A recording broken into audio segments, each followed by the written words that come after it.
Hello, hello.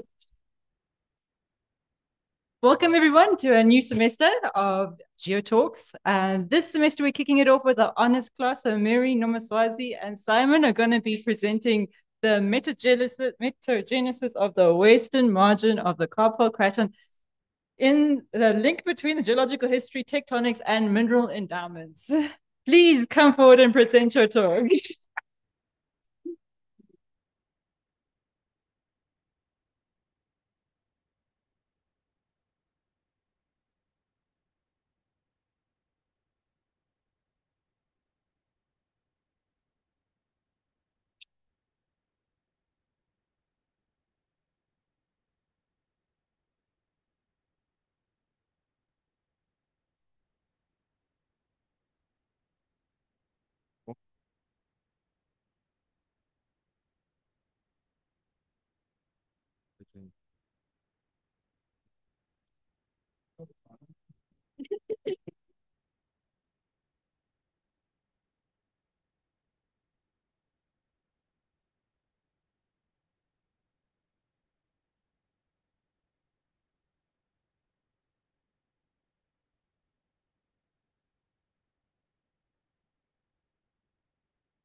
Yes.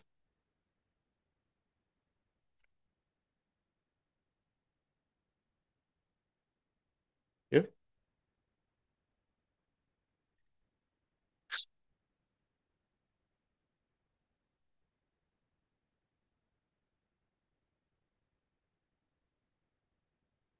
What? Oh. No. Oh. Oh. Yo. Thank you. Thank you for giving us this opportunity. I'm here with my fellow colleagues as they've introduced us. Uh, Here it's our trip overview of where we went, and as you can see, we have I think nine, eight deposits that we visited, and stop 7 and 8. It's where we went to Okrabis Falls and the Council for Geoscience. Yeah. And in this slide, we have the overview of the Cabal Craton, which shows the four domains that are found in the Cabal Craton, which is the northern, the eastern, central, and the western domains. And we moved across the western margin of the Cabal into the Namakwa uh, belt. And this shows the stratigraphic framework, major volcanism, and associated dike events and age relationships of the geology of the Cabal Craton. And as you can see, it starts from 180 million years up until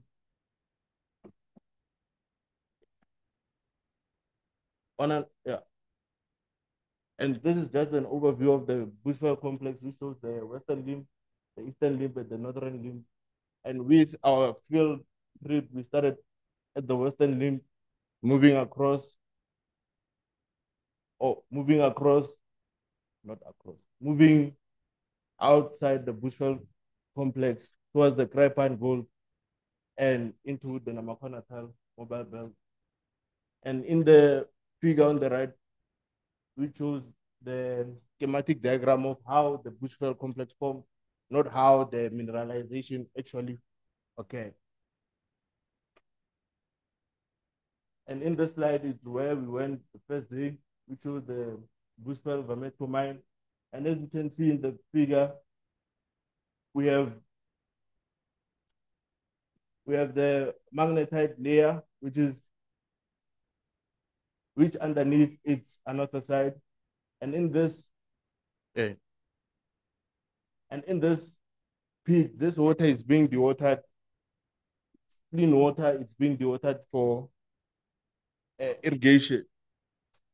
And in this slide, it's the drill core that they showed us, which had the magnetite.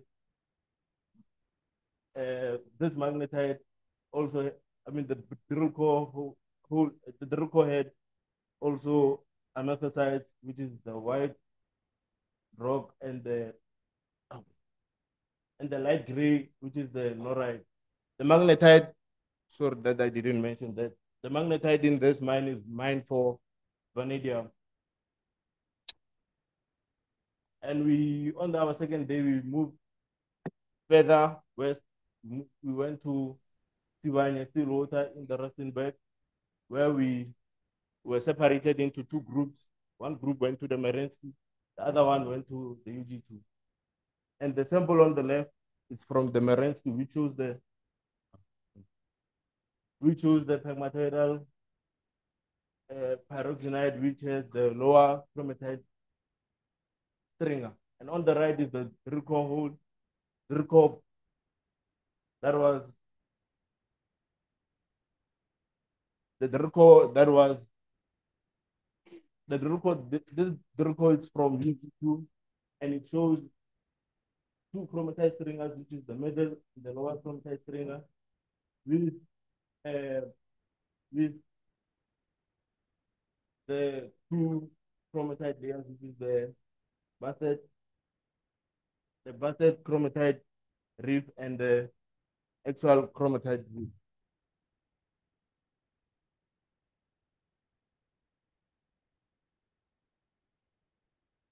Greetings to you all. I'm going to take you through the following days that we went to. And on this day was the third day where, oh, it was the fourth day. We kind of had them switch around where we visited the Kalgold mine by Harmony Gold. So this is an open pit mine that is hosted in the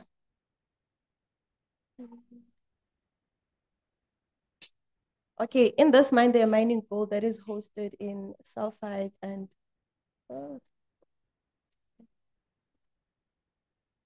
sorry about that.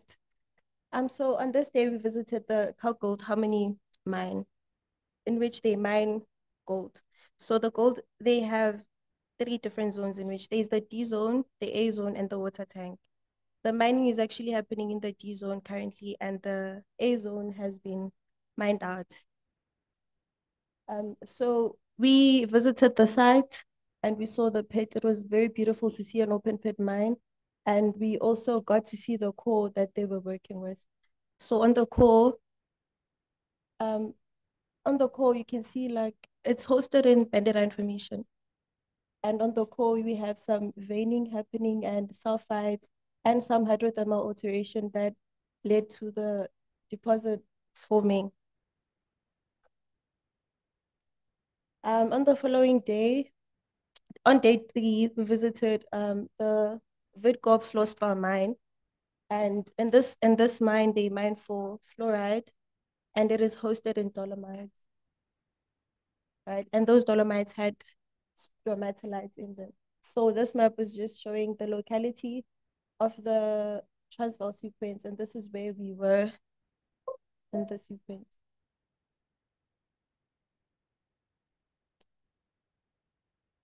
So we took quite a few images from the Witgorp mine, and this is the fluoride and then some of the stromatolites that were hosted in the dolomites.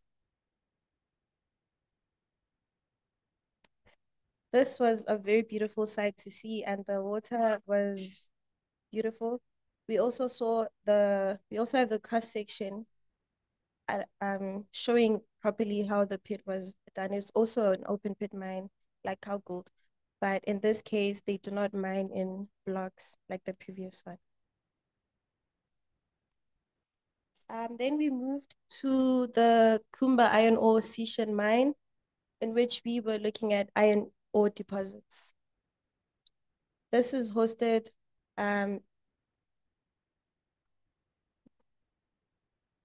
it's hosted in the Marmani Dome region in the Northern Cape, and we can see the location up here. And this is where we were residing, next to Katu.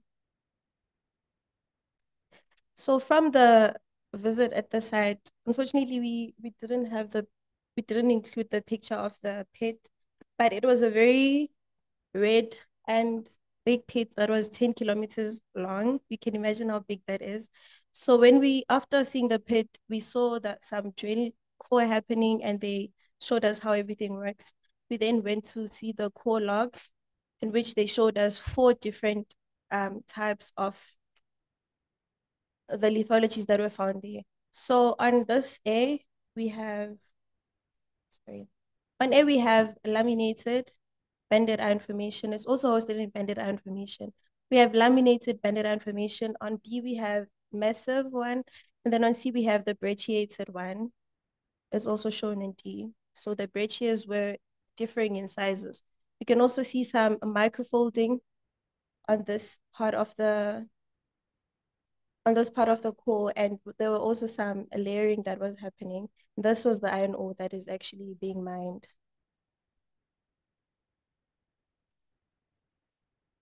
We then continued with our journey to the manganese deposits of the Transvaal Supergroup at Hotazel, South 32 mine. My classmates and I decided that Hotazel means hot as hell. So they told us that it's hot, but since it was winter, we didn't really experience that temperature. So this is hosted. This is the locality map of the manganese field, showing the distribution of the major and the structures that were found in the area. And this is this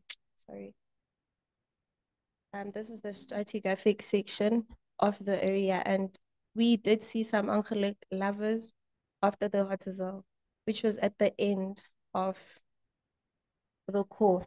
So when you're looking at the borehole cores, we saw lithologies like shales. We saw banded iron formation, and there were three ores, right? So there was the upper ore, the middle, and the lower manganese ores. And they all had different properties. The upper and the middle they were dark, and then the lower was reddish in color, so it was more rich in iron.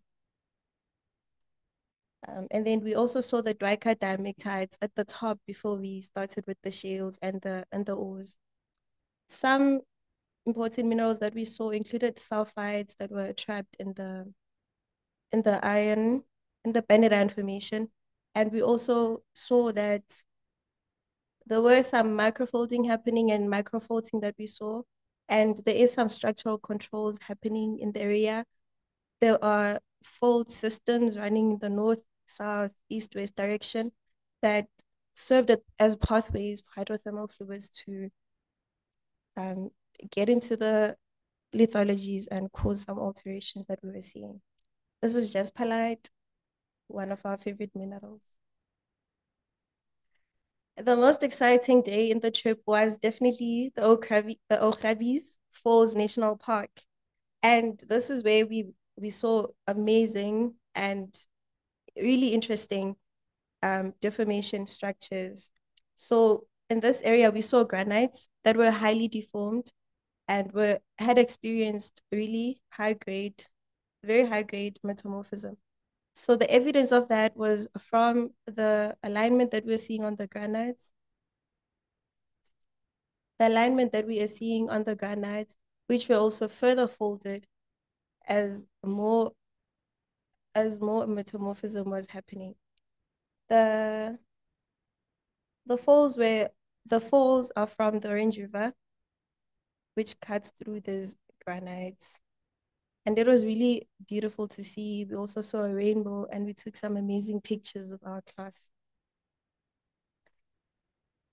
This was still at the same location, but the following day. So we went to see pegmatite mine that is mined for feldspars. So the feldspars that we were seeing they were mining the pegmatites for feldspars, and the pegmatites had a lot of quartz in them, and we also have some micas that we saw, which was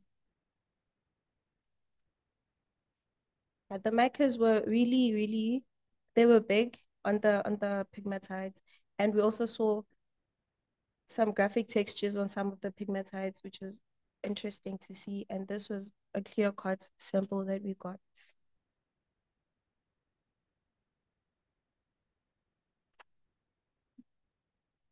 Now that we've seen some of the deposits from the Namaqua Natal Metamorphic Province, now we're moving on to the Prieska copper zinc mine, which is located in the Ariachap terrain. This terrain is predominantly amphibolite, hornblende, gneisses. And then, yeah, this is just a locality map showing where this one shows where the Prieska copper zinc mine is located. So this slide shows us the core with massive sulfides that we saw at the mine. So here we have tourmaline in the core, and like the lithology included of small span gneisses, and yeah, just a lot of confusing gneisses when we had to do the core, but then we survived. So moving on to the big hole, yeah, as she said, Oak Rabies was the most exciting day, but then amongst the class we beg to differ because some of us prefer diamonds. So now we also went to Kimberley to see the diamonds that are hosted in kimberlite. And this locality map shows us the cluster of kimberlite types and how they are distributed along the area. Yeah. So everyone, this is the big hole in Kimberley, the present day exposure. It was mined for diamonds, but unfortunately, due to fatalities and everything else that happened, in those times, it closed. And then this just shows the total number of diamonds produced. I will not try to pronounce this number, but it's 14,504,566 carats. The depth of this hole is 215 meters. For me, since I'm a hydrogeologist at heart, it was very interesting to see that this water is like 41 meters deep, which is, yeah. Oh, and B, do not drink this water. They said it's not safe.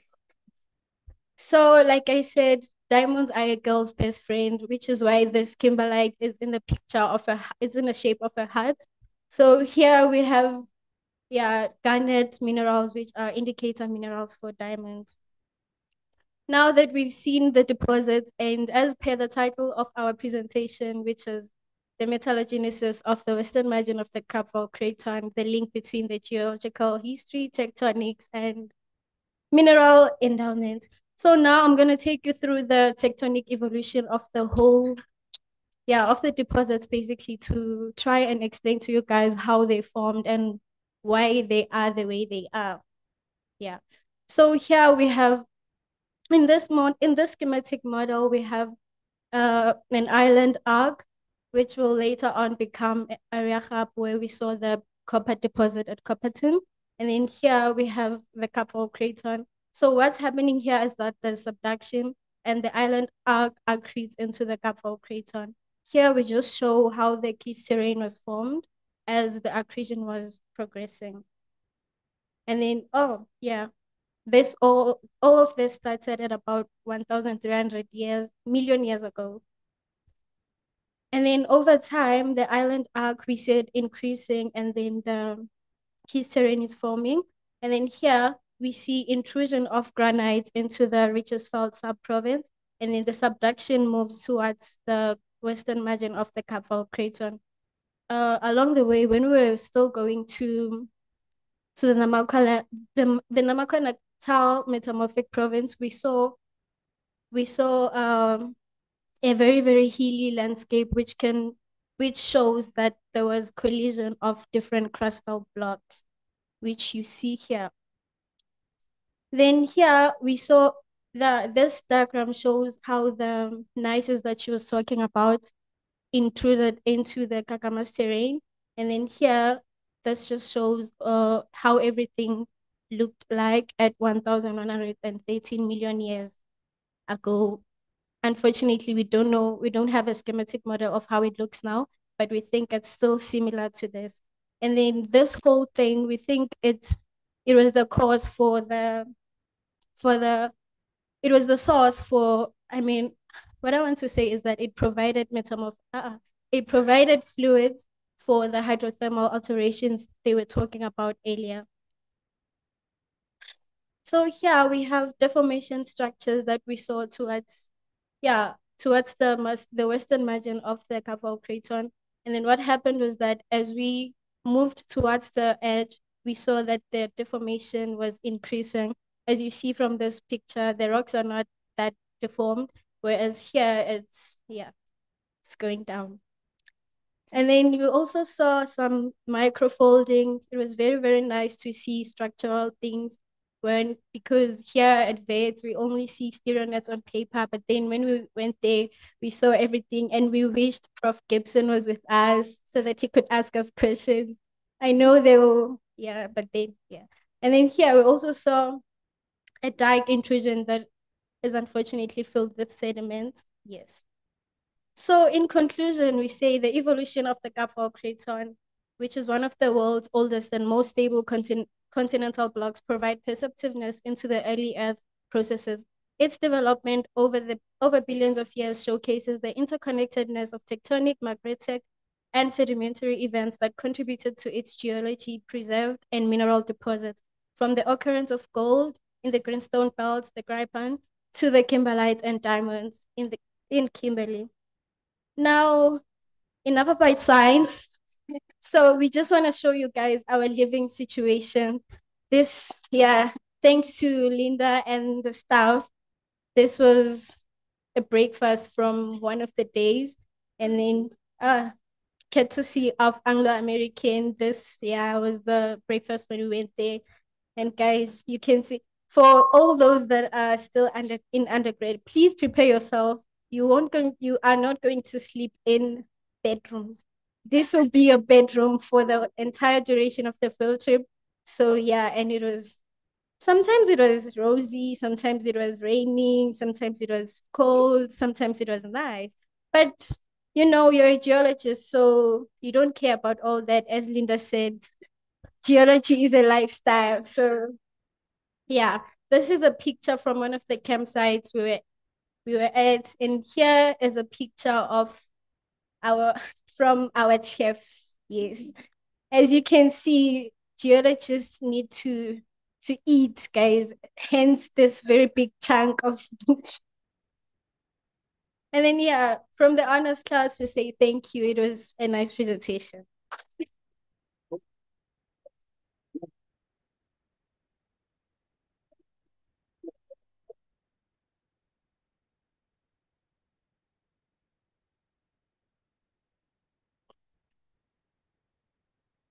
Thank you, thank you. Does anyone have any questions for the speakers? We feel to grill them.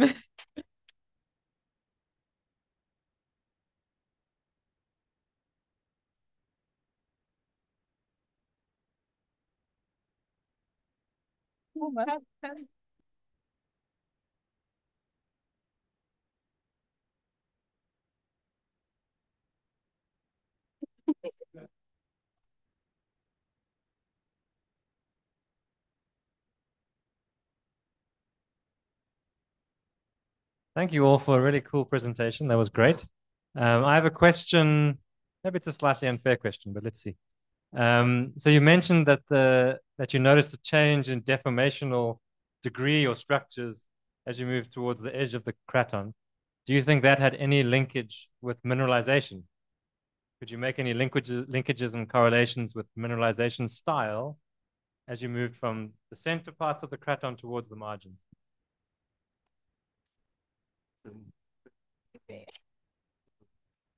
Thank you for the question. I don't know whether I'll answer this or give it justice, but when we were still at Katu and the manganese ores, we realized that we are in a setting where you had more of an oceanic submarine environment, whereas when we moved further down into places like Copperton, we realized that the VMS deposit that we saw there was a Kuroko type deposit, meaning that it formed at a back arc. So that tells us that when we had that subduction, there was a formation of back arc, and the deposit there reflects that deformation that took place.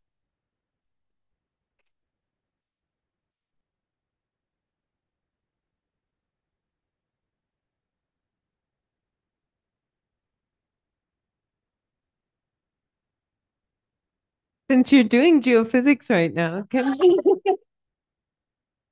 can somebody comment on any of the mines that actually showed you any geophysical data, or any mines that you think should have shown you some geophysical data?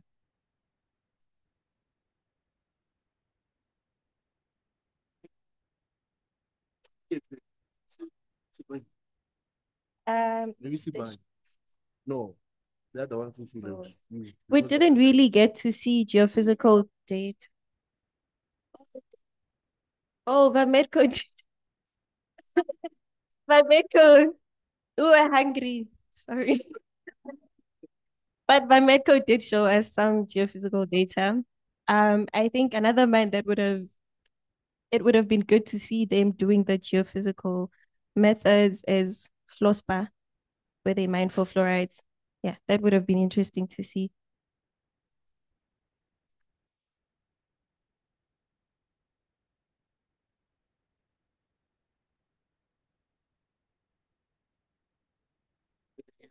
I think one mine or two mines in particular that we could have seen geophysical data and methods in was the iron ore and the manganese, where we could have used magnetic surveys to locate some of the iron ore bodies, because they did say that they're ore also sometimes they lose it and it deviates. So maybe geophysical data, if they implemented more, could help them moving forward.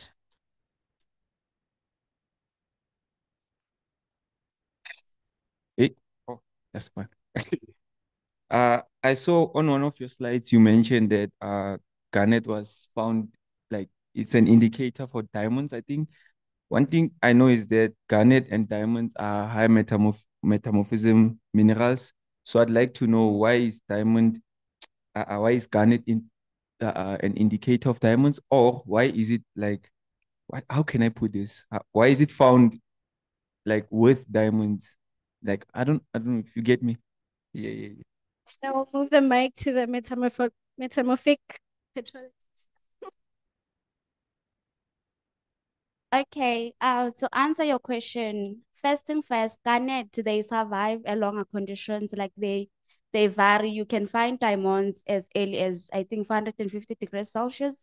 So they can withstand withstand a variety of PT conditions, such that even okay, let me structure my answer. We know that diamonds are formed at a greater depth, right? High temperature, very high pressure. And garnets are one of those minerals that can withstand a variety of conditions, such that even if you find them at the delta depth, it indicates that you are close by to the source of the diamond. I'm not so sure though. I'm still in a process of being a metamorphic metallurgist.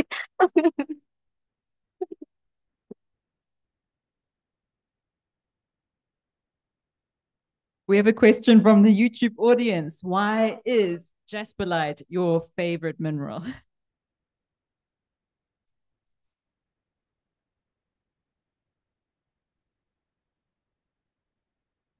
I just have a traumatic story with the banded iron formations across Jan Smuts, but on the other side, Mary and I almost got mugged. So yeah, it's a memory.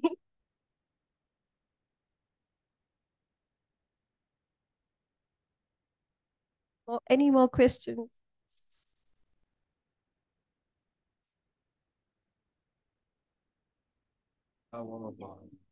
Very nice talk, everybody. You saw lots of different deposit types, lots of different commodities. Can you comment on the different techniques in the sense of mining that are used to mine these different commodities? What's that one? Bacon.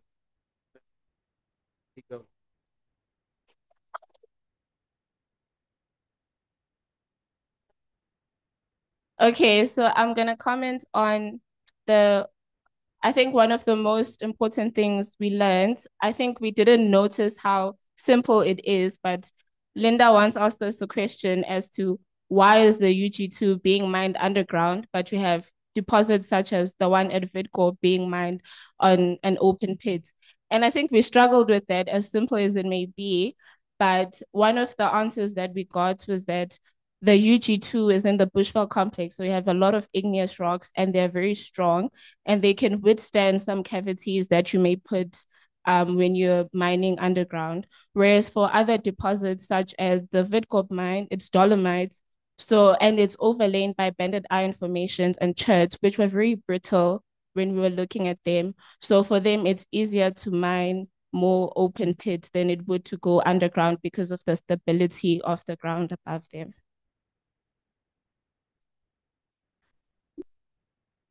Yeah, answers are somewhere right. If you articulate it properly. I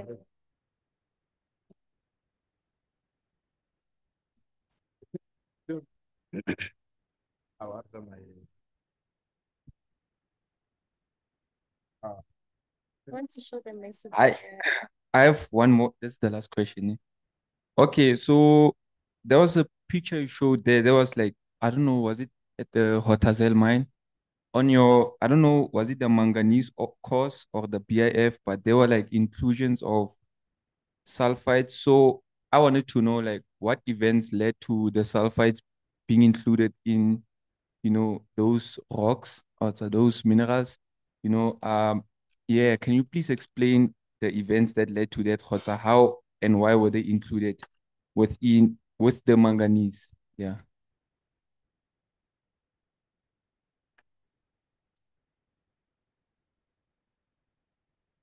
So yeah, I guess you still learn this in economic geology, but there's something called hydro. Okay, yeah, but you still get there. There's something called like hydrothermal alteration. So usually, like in lithologies, there are fractures which form like a pathway for fluids to pass through, and they eventually get trapped within like some of the lithologies, like the manganese, and you also see there at the Ongala lavas, there's also some sulfides. So yeah, they get trapped there and they concentrate. Yeah, but these are not in economic value, so yeah, they're just there. Thank you.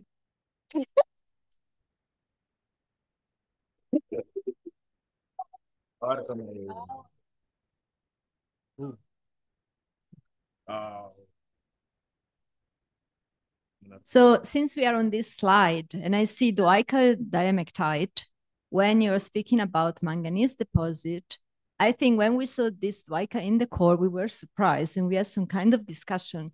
Since I don't know if there is any second year student here in this room, but some of you have some of this second year or yourself mapped the Doika in a different part of South Africa.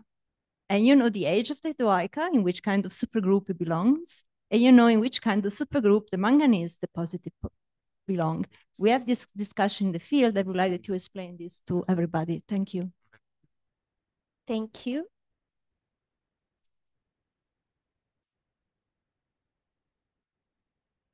Or maybe because I took time to press.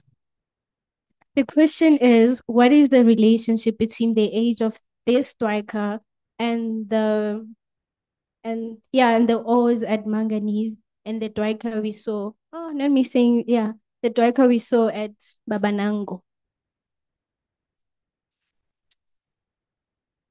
Dr. Linda says, please explain to the second years what you think could be the relationship age-wise in terms of the Doika diamectite that we saw at Hotazel with regards to the subgroup or supergroup that it's hosted in, comparing it to the one we saw at Babanango.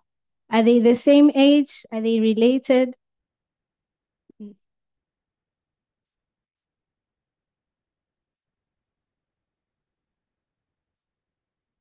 Why do we have Transvaal and Karoo on top of each other? What does it mean?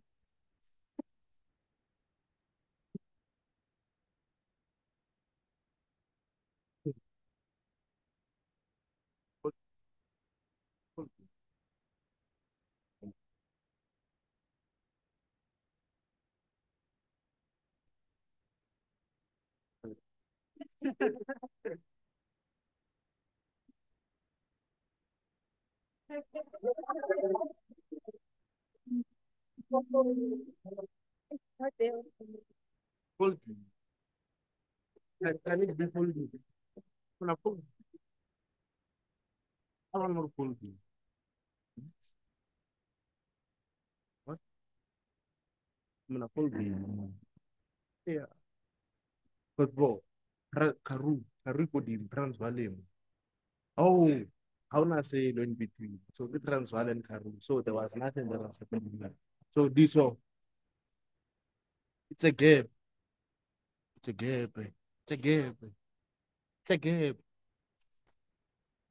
Oh, yeah. It's a gap.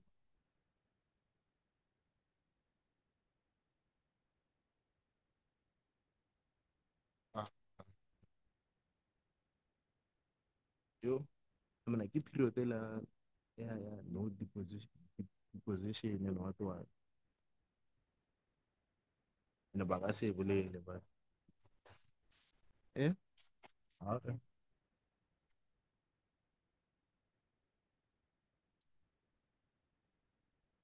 Poverty. Bar Transvaal and Karu again. Transvaal Karu again.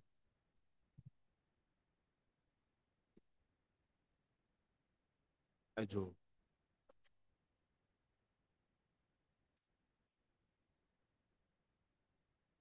So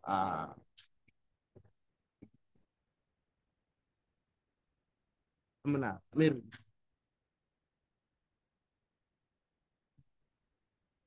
Tell me. Bar Transvaal le Karu again. Mana.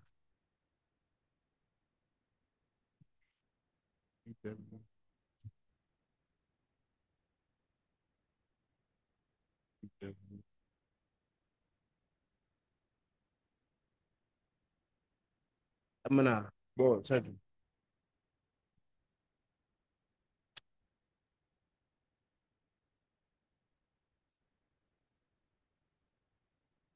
Ah.